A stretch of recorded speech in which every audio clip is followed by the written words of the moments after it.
Okay, I'm really putting myself out there. I know you guys have seen some Instagram posts and maybe some videos hearing me complain about the condition of the skin on my neck, which is getting creepier and droopier with each passing day. But at 49 years old, I decided that I'm a grown woman. I'm not trying to impress anyone. I'm not making a cosmetic decision based on what anybody else thinks. I've decided to take a step to address my neck for me. So I've been getting some comments and some messages from people telling me I don't need to do it and that I'm crazy and what am I thinking. But honestly, this is something that's been bothering me for a number of years now, and I don't think it's any different than somebody who's decided to get Botox or get their teeth whitened or get a breast lift or breast augmentation, whatever it is. This is a decision that I have really thoroughly researched, and I'm feeling optimistic about it. So, I want to tell you this is going to be a two-part video series. And first, I'm going to tell you all the things I've tried and all the things I've researched, and then I'm going to follow up in my next video after I've had my service done. So, I've tried a lot of different things. I've tried Botox along my jawline and down my neck, and that does give some lift. It needs to be redone every few months, but it's actually been pretty good for me.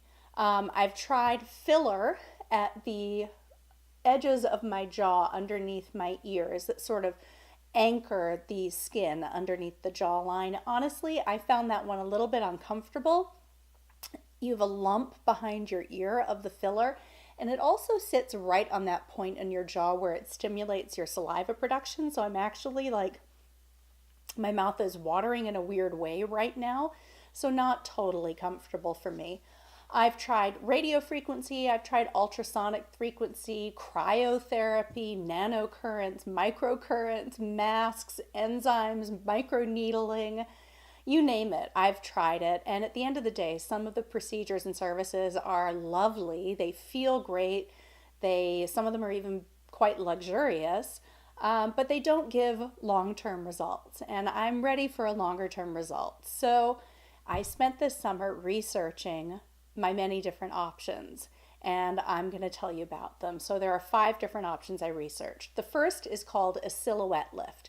It's a thread lift done with a particular kind of thread that gets injected through 3 points on the face in several different areas of the face, and that basically they thread it through your skin and lift it up and anchor it into place.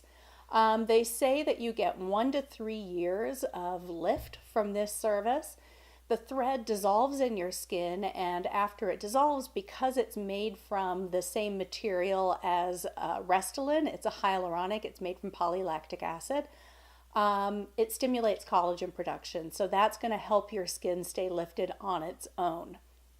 You know, the pros are that the threads dissolve, it doesn't last. The pros are that the threads dissolve and that it stimulates your own collagen. The cons are that you can get little pucker marks in your skin, and I think that it's a little bit uncomfortable in the recovery time. I think that you can wind up being quite sore afterwards.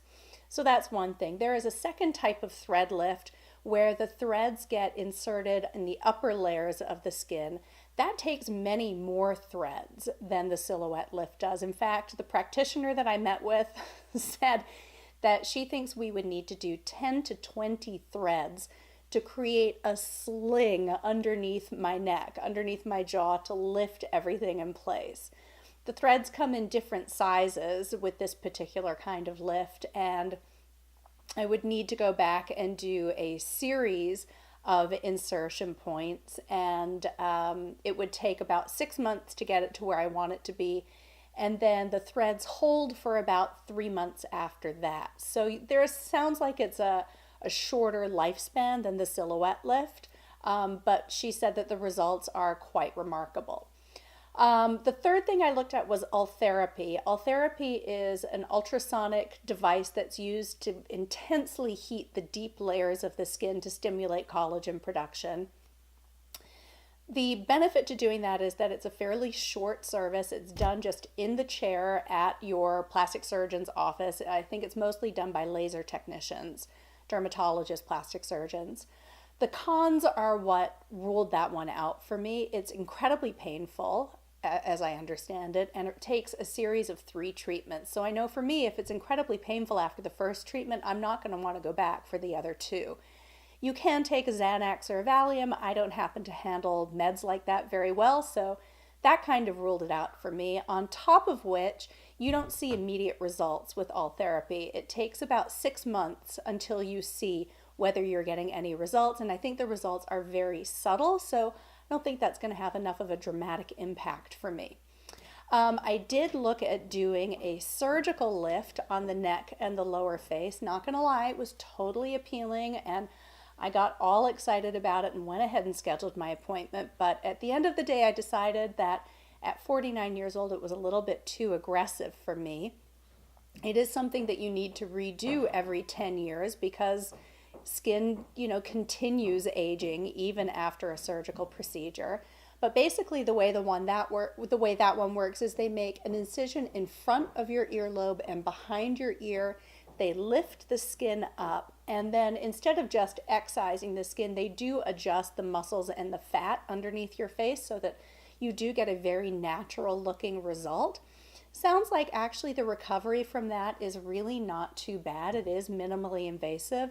There is a little swelling, possibly a little bruising, although the surgeon I met with assured me that the bruising was really, really nominal. And in truth, his before and after pictures were really impressive, which is why I'm not going to rule out this procedure in the future. But for right now, it's a little bit too much for me. And then the last thing I looked at doing was Bellafill. And honestly, I ruled that one out partly because the practitioner that I met with was kind of a jerk and made me feel really bad about myself.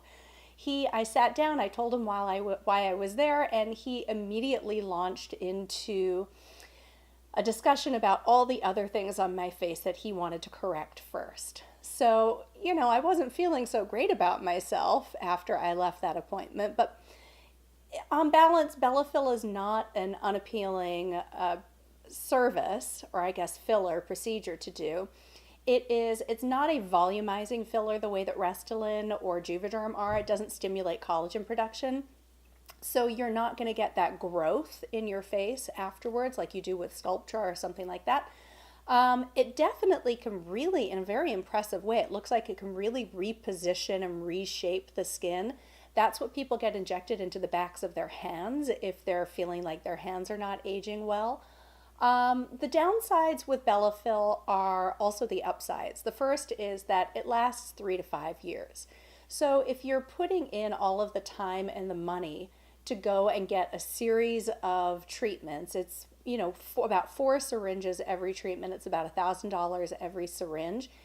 It lasts 3 to 5 years. So you've got to make sure that you really go to an experienced practitioner because otherwise you're kind of stuck with it. I mean, I think there is a way to inject and reverse the filler, but after making all of that investment, you want to make sure that you're going to be happy with the results. So I think there is a little bit of a crapshoot aspect to the Bellafill. So I ruled that one out also. So the one I decided to do is the silhouette lift. And in fact, I am on my way today to get it done. Can't tell you I'm not nervous. I'm definitely nervous. But I think it's, of all of the services that I researched, it's the most conservative approach. I think the risk with this service, frankly, is that it's not going to give me enough of a result. I'm looking for something not dramatic. I mean, I don't think that I'm at the point where I need to have a dramatic result, but I want enough of a result that I look in the mirror and I feel like what I've done is worthwhile. So I will be reporting back on my silhouette lift in my next video. In the meantime, I hope you found this interesting and informative. These are just my opinions. Obviously, I am not a physician. So if you have questions about these services, definitely inquire with a physician. All right, thank you so much and stay tuned for more.